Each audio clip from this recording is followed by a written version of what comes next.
Selon plusieurs sources israéliennes, Netanyahou a fait censurer toute info sur 5 bases militaires qui ont été fortement touchées.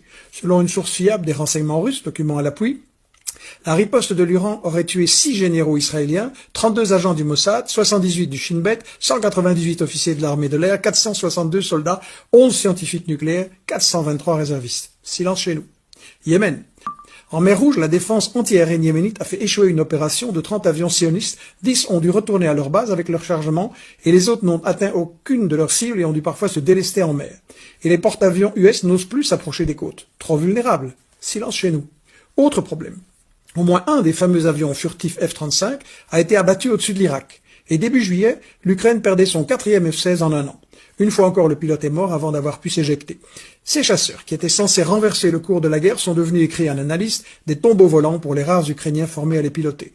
Donc, c'est tout le problème de la machine industrielle de guerre US qui explose, c'est le cas de le dire.